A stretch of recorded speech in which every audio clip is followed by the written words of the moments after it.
You know what the worst part about being proven wrong is? It's not the embarrassment. It's not the loss of credibility. It's the fact that you have to sit there, smile, and watch the universe laugh at you while simultaneously questioning everything you thought you knew about survival, evolution, and basic common sense. My name is Velthel, and I'm a xenobiologist for the Galactic Survival Assessment Council. Yes, that's a real thing. Yes, we get paid actual credits for this. And yes, before you ask, I deeply regret my career choices.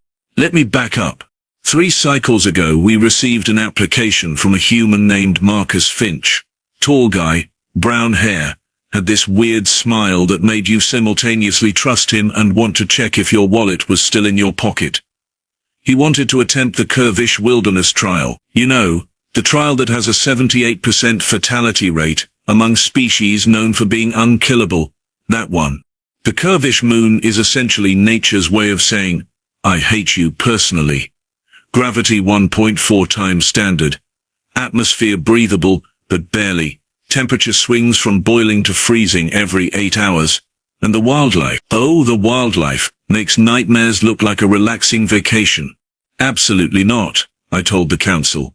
Humans are Category 5 death worlders, sure, but they're not insane. My colleague, a Thren named Kipsox, clicked her mandibles in amusement. Have you read their history files? That's different, I protested. Those are war stories, exaggerations. They invented something called extreme ironing. What? They climb mountains and iron clothes at the summit. For fun. I stared at her. That's not real. She showed me the documentation. It was, in fact, horrifyingly real. Still, I voted against approving Marcus Finch's application. I was outvoted 6-1. Apparently everyone else wanted to see what would happen. Scientists, I've learned, are just children with bigger toys and less supervision. So there we were, standing in the observation bay, watching Marcus gear up for a 30-day survival trial on a moon that had killed 7 Torgi warriors, 3 Velnish hunters, and 1 very unlucky Kick scout who'd apparently tripped over his own tentacles and fallen into a nest of flesh-eating beetles. What's in the bag? Kip's ox asked, pointing at Marcus's supply pack. He grinned. That grin, the one that should have made us abort the entire mission. Basic supplies, knife, fire starter, water purifier, rope, first aid kit, and a harmonica. A what now? Musical instrument, he explained cheerfully. Gets lonely out there. I pulled up his psychological evaluation again, completely sane according to the results. Either the test was broken, or humans had redefined sanity when we weren't looking. You understand the rules? I asked, reading from my datapad. 30 days. No rescue unless you activate the emergency beacon. No outside supplies beyond what's in that pack. The terrain is hostile. The wildlife is extremely hostile. The weather is actively trying to murder you. If you survive, you pass. If you don't, well, you get a nice posthumous certificate, Marcus suggested. We don't actually do those. Shame. He stretched, joints popping in a way that made Kipsox's antennae quiver. Guess I'll have to survive then. Famous last words, right? That's what I thought. I'd already started drafting the incident report in my head. We dropped him on the eastern continent right in the middle of what we call the Crimson Barrens. Endless red sand, jagged rock formations, and exactly 0% chance of finding anything edible within a 3-day walk. Standard starting point. For the first week everything went exactly as expected. Marcus found a cave system, set up a basic shelter, started purifying water from an underground stream. He rationed his emergency supplies. He stayed hidden during the worst temperature extremes. Textbook survival protocol. Boring, but effective. Then day 8 happened. I was reviewing surveillance footage when I noticed something odd. Marcus had left his cave early in the morning, carrying nothing but his knife and a makeshift spear. He'd been tracking something. One of the Scalorith pack hunters by the looks of the print. 6-legged predators with obsidian claws and a temperament that made rabid wolverines look cuddly. This is it, I told Kipsox. End of the line, poor stupid human. She leaned forward, watching the screen intently. Wait. Marcus had stopped moving. The Scalorith emerged from behind a rock formation, muscles rippling under its armored hide, all 6 eyes locked on him. It was easily 3 times his mass. I reached for the emergency extraction button. Then, Marcus did something that made my brain short-circuit. He sat down. Just sat down in the sand, cross-legged, and pulled out his harmonica, and started playing. The Scalorith tilted its massive head, clearly as confused as I was. It approached slowly, warily. Marcus kept playing, some kind of melodic tune that absolutely did not belong on a moon where everything was trying to kill you. The creature sat. I repeat, the apex predator sat down, like an obedient pet. What in the 17 hells? Kip's ox whispered.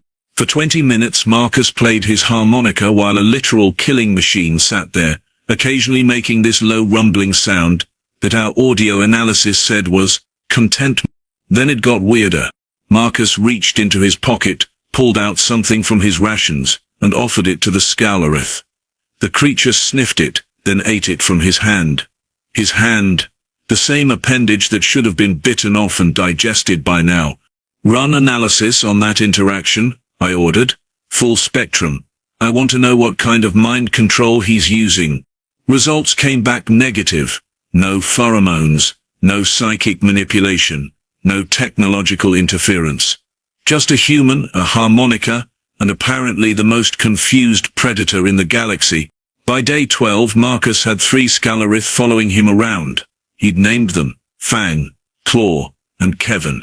When I questioned the last name he just shrugged and said Kevin had looked like a Kevin. This is unprecedented, I logged in. My official report. Subject has somehow domesticated 3 of the moon's apex predators through unknown means. Requesting immediate analysis. But wait. It gets better, or worse. Depending on your perspective and your faith in universal logic, day 15 we found him cooking. Not survival cooking. Not roasting some unfortunate creature over an open fire. I mean cooking. He'd fashioned a makeshift smoker from rocks and bark.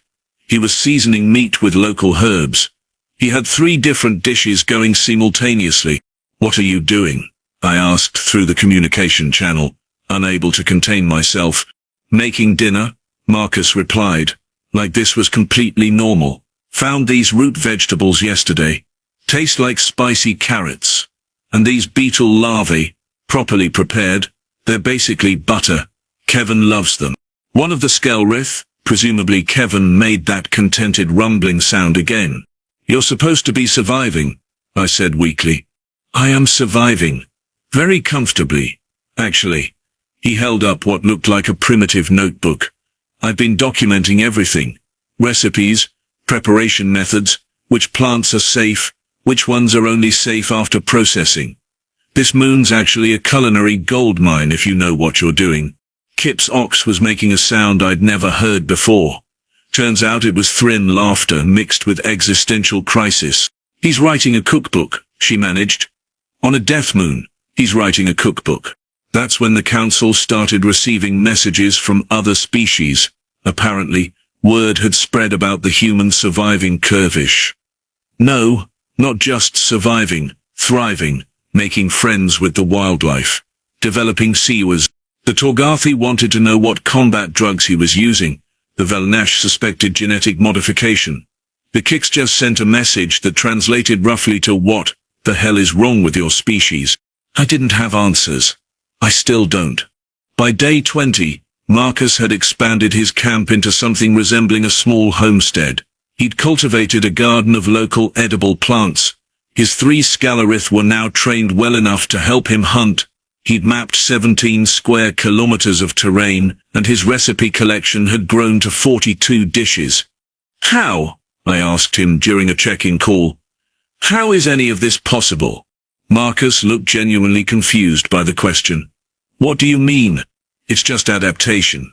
You assess your environment, identify resources, minimize threats, establish routines, basic wilderness survival. You've domesticated predators? Well, yeah. They're social animals, pack dynamics. Show them you're not a threat, share your food, give them positive reinforcement. Fang actually brings me gifts now. Mostly dead things, but it's the thought that counts. I closed my eyes and counted to 10 in 3 different languages. The cooking? Kipsox asked. Food is survival, Marcus said simply. But it's also morale. Eating well means staying mentally healthy. And honestly, I got bored of bland rations by day 3. Life's too short for boring food, even when you're trying not to die. Day 25. Something happened that I'm still trying to rationalize. A storm hit. Category 9 atmospheric disturbance. The kind that tears apart reinforced structures. We prepared to extract Marcus immediately. He declined. I'm good, he said over the howling wind. You're going to die. Nah, cave system's solid. I've got the entrance reinforced. Plenty of supplies. The boys are here with me. The boys? Fang, Claw, and Kevin. We're having a storm party. I made stew. The Scalorith were in his cave, by choice, sheltering together, and there was Marcus, sitting by a fire eating stew while outside the moon tried to shake itself apart. He survived the storm. Obviously. You know how I know. Because I'm telling this story while trying not to question my entire understanding of biology, evolution and the fundamental nature of reality. Day 30 arrived. We went to extract Marcus, expecting to find an exhausted, traumatized human who'd barely survived by the skin of his teeth. Instead, we found him well-fed, healthy, and surrounded by 5 Scalorith. He'd adopted 2 more, named them Shadow and Buttercup. Buttercup? I asked. She likes flowers, Marcus explained as if this clarified anything. He had a packed bag, not his original supplies, a new bag, woven from local fibers, filled with samples, documentation, and yes, a complete recipe book. Ready to go? I asked. Actually, Marcus said, I was hoping I could extend my stay, maybe another 30 days. I've barely explored the western continent, and I think there's a species of tree nut that might be amazing when roasted. The council chamber fell silent when I delivered my report. Not the good kind of silent, the everyone's brain just broke kind of silent. Commander Zalfire, a massive Corthian, with scales like burnished copper, spoke first. Let me understand this correctly. The human not only survived, he thrived. He domesticated 5 apex predators. He created a functioning agricultural system, and now he wants to stay longer. Yes, sir. And you're asking permission to let him? Actually, sir, I'm asking permission to study him. For science. Kipsox nodded enthusiastically beside me. We need to understand this. It defies every known model of survival behavior. The commander's tail lashed once. Denied. Bring him back. Run full medical and psychological evaluations. Then we decide next steps. So we dragged Marcus off Kavesh. Well, dragged is a strong word. He came willingly enough, though he made us wait while he said goodbye to each Scalorith individually. Yes, really, he hugged them. They let him. I have video footage and I still don't believe it. The medical evaluation results came back clean, perfect health. Actually better than when he'd started. He'd gained muscle mass. His stress markers were lower than baseline. The doctor, a Preen named Vic Snell, just kept muttering, impossible while reviewing the scans. Psychological evaluation. Also clean. Happier than baseline. No trauma indicators. When asked about his experience, Marcus described it as refreshing and a nice break from city life. I'm a scientist. I don't drink on duty, but I made an exception that day. Then the interviews started. Every major species network wanted to talk to him. The human who'd conquered Karvish, who'd befriended the wildlife, who'd turned a nightmare moon into a resort vacation. Marcus handled it with infuriating casualness. The secret, he told a Velnash reporter, respect your environment. Don't fight nature, work with it. And always bring hot sauce. Makes everything better. The reporter looked like she was having an aneurysm. But the Scalorith, how did you tame them? I didn't tame them. We just became friends. I shared my food, played music, showed them I wasn't a threat. They're intelligent creatures. Social. They were probably lonely out there too. They've killed dozens of trained warriors. Well, yeah, Because those warriors were trying to kill them. Self-defense. Honestly, from the Scalorith perspective, we're the scary ones. Imagine some armored alien dropping into your home and shooting at you. You'd be defensive too. This answer somehow made perfect sense, and no sense simultaneously. I was developing a headache that might be permanent. The breaking point came during a live broadcast on the Pan-Galactic Network. The host, a Thren named Kixler, decided to really push Marcus.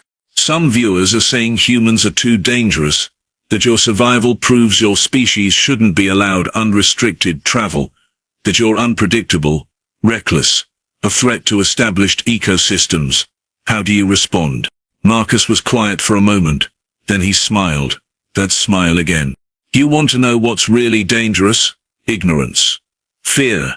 The assumption that just because something's difficult for you, it must be impossible for everyone.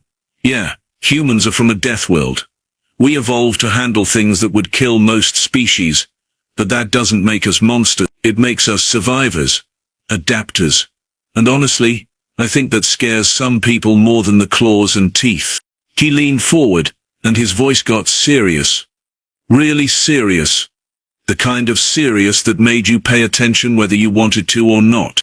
I didn't conquer Karvish. I lived there. I learned from it. I respected it.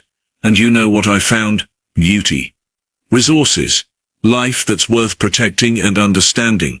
But you all labeled it a death moon and decided it was only good for testing who's tough enough to not die there. That's the real waste. Not that humans can survive it. That nobody's bothering to actually see it. The host didn't have a response. Neither did I. Neither did most of the galaxy apparently, because the network feeds exploded with commentary. Half the species were calling Marcus a radical. The other half were calling him a philosopher. The humans, they were just laughing and saying, yeah, that sounds about right. 3 days later, I got called back to the council chamber. We have a situation, Commander Zulfire announced. 17 different scientific institutions want to fund expeditions to Karvish. 32 chefs from various species want access to Finch's recipes. The Scalorith Conservation Society, which didn't exist last week, is demanding protection status for the moon. And we've received 4,000 applications from various species wanting to attempt the trial themselves. 4,000? I repeated weakly. Apparently Marcus Finch made surviving look fun, enjoyable, like a camping trip rather than a death sentence. The commander's scales darkened with what I was learning to recognize as stress. Valthar, you're the xenobiologist. You studied him.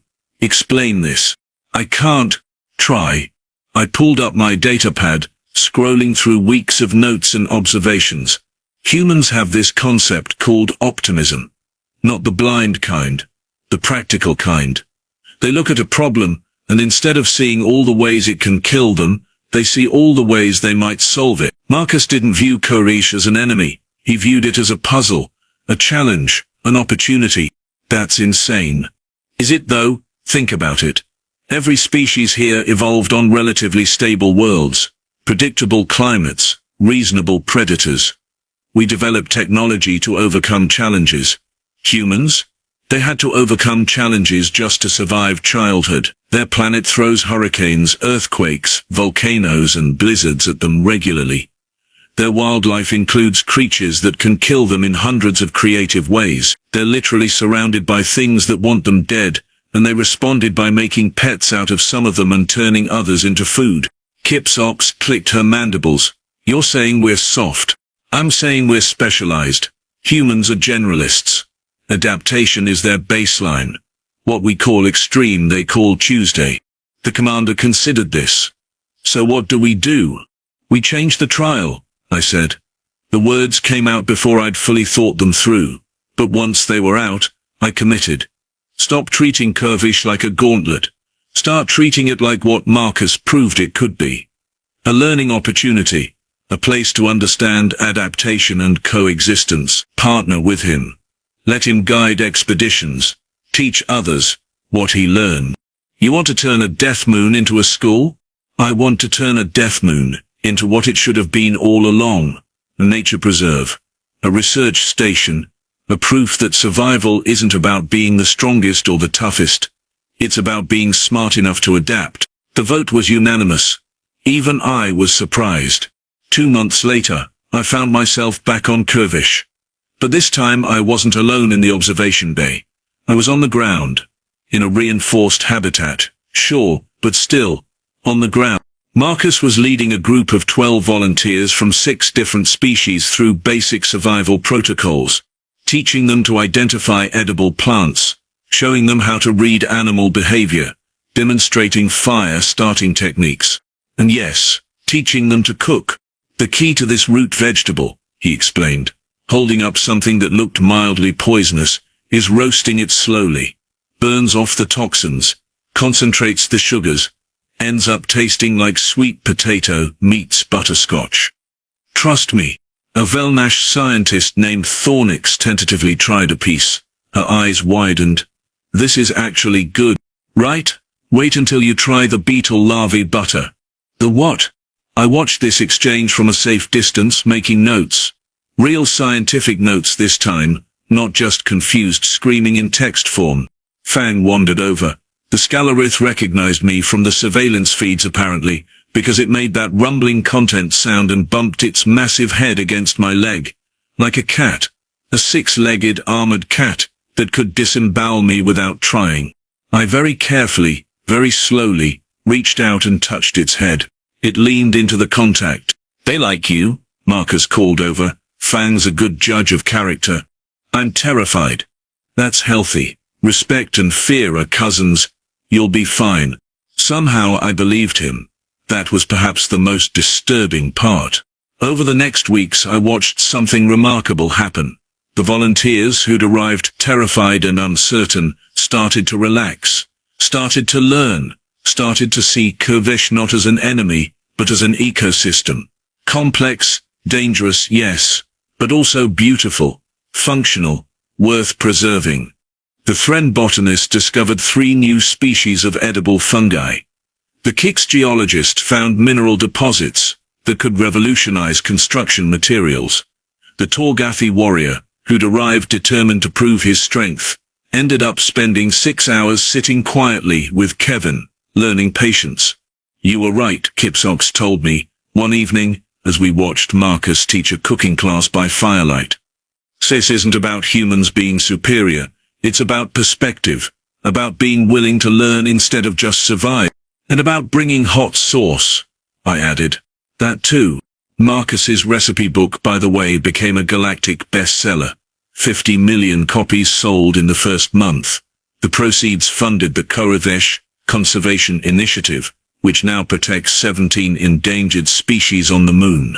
The Scalorith population is thriving. Turns out when you stop hunting them and start respecting their territory, they're actually quite peaceful. Marcus visits them regularly. They remember him. Scientists are studying their social structures, their intelligence, their potential for communication. All because one human looked at a death moon and said, I bet I could make this work. As for me, I'm now the director of the Adaptive Survival Research Institute.